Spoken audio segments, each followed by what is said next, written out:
Hello दोस्तों, स्वागत है आप सबका। दोस्तों, सुप्रीम कोर्ट में आपको पता होगा आजकल जो सुनवाई चल रही है वो वीडियो कॉन्फ्रेंसिंग के थ्रू चल रही है। जो भी सुनवाइयां हो रही है वो सुप्रीम कोर्ट जो जज वगैरह हैं वो वीडियो कॉन्फ्रेंस के थ्रू ही ले रहे हैं। तो दोस्तों, इन दिनों जो सुप्रीम कोर्ट में सुनवाइयां हुई हैं मोस्टली उनमें से लॉकडाउन को लेके ही हुई हैं। और लॉकडाउन को लेके एक चीज़ कोई नहीं जानता कि कितने आगे तक जाने वाला है, लॉकडाउन कितना और बढ़ने वाला है, क्या इसमें कुछ छूट मिलेंगे, कुछ बिजनेसेस स्टार्ट होंगे या नहीं।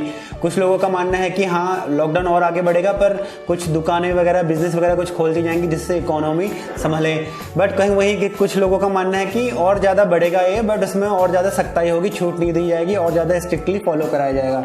तो ये तो देखते हैं क्या होता है। अब ये लॉकडाउन 3 मई आने वाला है, उससे पहले फिर देखेंगे कितना आगे बढ़ने वाला है या नहीं बढ़ने वाला है। तो चलिए दोस्तों, हम वापस आते हैं अपनी इस खबर पे कि सुप्रीम कोर्ट में जो सुनवाइयां चल रही है वीडियो कॉन्फ्रेंस पे, वो इन दिनों लॉकडाउन को लेके क्या क्या सुनवाइयां हुई हैं और उस पर क्या क्या डिसीजन लिए गए हैं। तो दोस्तों, इनमें से कुछ सुनवाइयां ऐसे हैं जिसपे सुप्रीम कोर्ट ने छूटते ही बोला है कि ये सुनवाइयां, इस तरह की सुनवाइयां हम लोग नहीं सुनेंगे, नहीं देखेंगे क्योंकि ये बेसलेस है।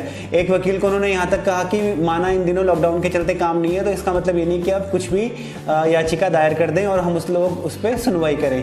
तो क्या क्या थी ये जनहित याचिकाएं वो मैं आपको बताता हूं और उस पर सुप्रीम कोर्ट ने क्या कहा, इस पे हम लोग नज़र डाल लेते हैं। तो दोस्तों, सबसे पहले जो था लॉकडाउन को लेके एक याचिका जनहित याचिका गई थी। उसमें कहा गया था कि जो हमारे आउटगोइंग है, जो टेलीफोन यूज़र हैं, जो उनको जो मोबाइल पे आउटगोइंग है, जो डाटा हम लोग यूज करते हैं या फिर डीटीएच जो घरों में टेलीविजन वगैरह देखते हैं, ये सब फ्री कर दी जाए ड्यूरिंग लॉकडाउन। तो इस याचिका में कहा गया था क्योंकि प्रेशर है लोगों पे, मनोवैज्ञानिक प्रेशर है, मेंटली उन पे प्रेशर बना हुआ है इस बीमारी को लेके। तो लोग एंटरटेनमेंट के लिए अपना फ़ोन यूज करें, कॉल करें या फिर डाटा यूज करें या फिर टीवी देखें, डीटीएच सर्विस यूज करें, तो ये सर्विसेज फ्री होनी चाहिए। इसी के साथ दोस्तों, एक दूसरा जो जनहित याचिका गई थी वो थी मास्क और सैनिटाइजर को लेके। कहा गया था कि मास्क और सैनिटाइजर पे जो जीएसटी लगता है उसको माफ कर दिया जाए या हटा दिया जाए। तो इन दोनों पे ही सुप्रीम कोर्ट ने कहा कि ये मतलब बेसलेस है, मतलब इस तरह की याचिकाओं पे सुनवाई नहीं की जा सकती। तो इनको उन्होंने खारिज कर दिया और वकील से बोला कि अपनी याचिकाएं वापस ले लें। और उन वकील ने बोला कि ठीक है, हम इस पर अपनी याचिका वापस ले लेंगे। तो ये दो ऐसी याचिकाएं थी जिनको सुप्रीम कोर्ट ने दरकिनार कर दिया है।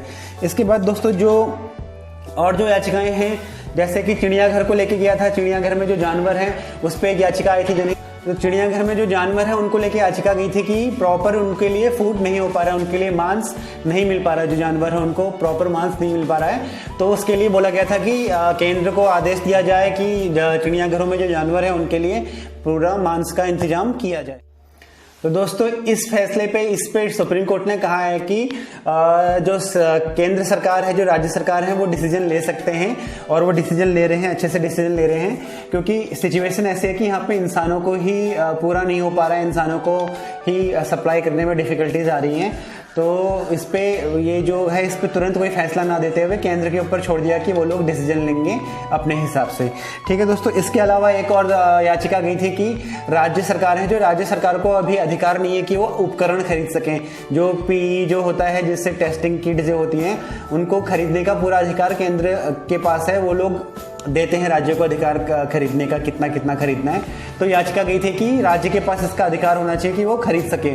तो इसमें भी सुप्रीम कोर्ट ने कहा कि अधिकार नहीं दिया जा सकता, क्योंकि इससे क्या होगा कि जिन राज्यों को उसकी ज़्यादा जरूरत नहीं है वो भी सारे ही किट खरीद लेंगे और फिर ऐसे राज्य जिनको ज़्यादा जरूरत पड़ेगी वो खरीद नहीं पाएंगे। क्योंकि सारा सप्लाई वहाँ जा चुकी होगी और राज्य खरीद चुके होंगे। तो इस डिसीजन को भी केंद्र के ऊपर छोड़ दिया है कि वो अपने हिसाब से किट्स वगैरह को सप्लाई करेंगे अलग अलग राज्यों में, उसकी मांग को लेकर कि किस राज्य में कितने पेशेंट हैं और कहाँ पर कितनी मांग है, उस हिसाब से ये जो उपकरण है वो राज्यों को भेजे जाएंगे।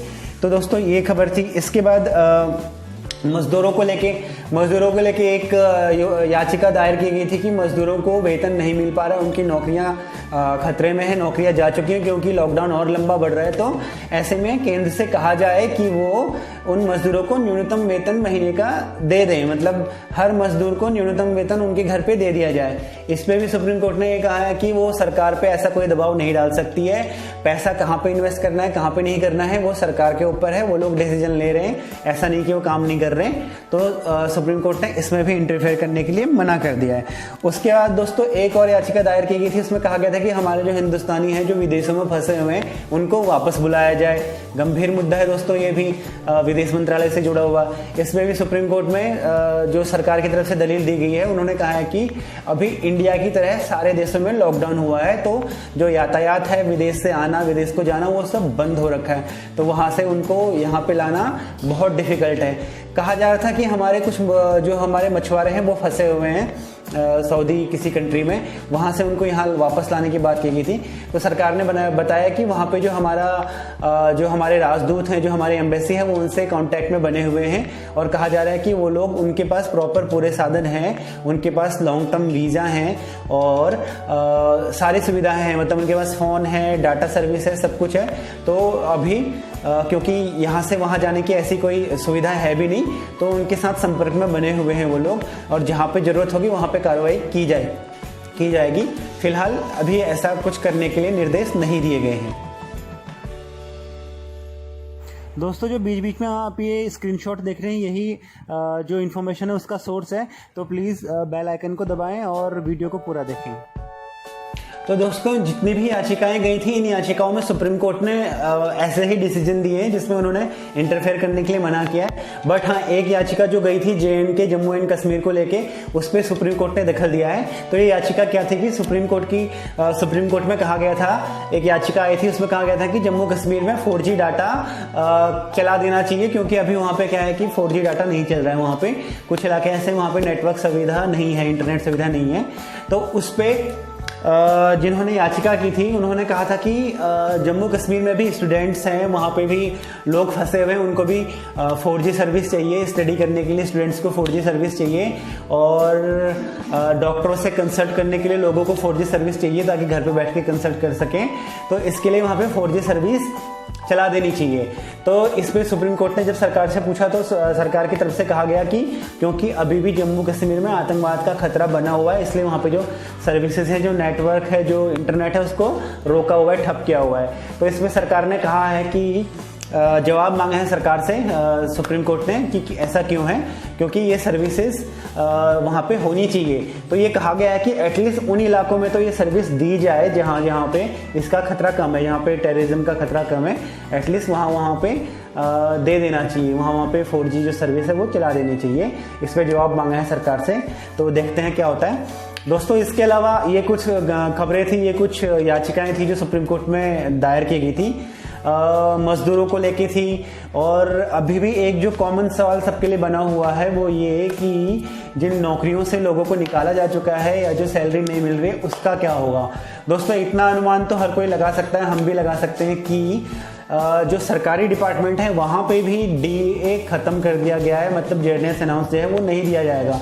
जो सैलरी बढ़ती है, जो महंगाई भत्ता बढ़ता है, वो कैंसिल कर दिया गया है। हो सकता है पूरे साल के लिए कैंसिल कर दिया जाए, और कहीं पे तो 30% सैलरी भी काटी जा रही है। तो इससे एक अनुमान हम लगा सकते हैं तो इससे जो जो प्राइवेट जॉब करने वाले वो अनुमान लगा सकते हैं कि उनका क्या होने वाला है, मतलब कहाँ जाएंगे, किससे बात करेंगे, कौन उनको पूरी सैलरी दिलाएगा। जब सरकारी महकमे में ऐसा हो रहा है कि 30% सैलरी, उनको बोला है कि आपकी 30% सैलरी कट के आएगी और आपका DA आपको नहीं दिया जाएगा। और कहीं तो अभी थोड़ी देर पहले मैं न्यूज़ सुन रहा था, ये आया था कि सरकारी डिपार्टमेंट में हो सकता है अगले 1 साल तक कोई भर्ती ही ना हो। तो दोस्तों, काफ़ी बुरे हालात हैं अभी, और कौन जाने फ्यूचर में और कैसे सिचुएशन रहती है। तो बस दुआ कर सकते हैं और उम्मीद लगाए बैठे हैं, टकटकी लगाए बैठे हैं कि सरकार की तरफ से कुछ आए, कोई स्कीम आए, कोई फैसला आए इस तरफ को मिडिल क्लास के लिए, या फिर सुप्रीम कोर्ट ही शायद कोई डिसीजन ले। तो चलिए दोस्तों, आपसे निवेदन करता हूँ, चैनल पे बने रहिएगा, मैं ऐसी अपडेट आपके लिए लाते रहूँगा, आपको अप टू डेट करता रहूँगा। तो प्लीज़ चैनल सब्सक्राइब कर लीजिए और बेल आइकन दबा लीजिए ताकि आपको ये अपडेट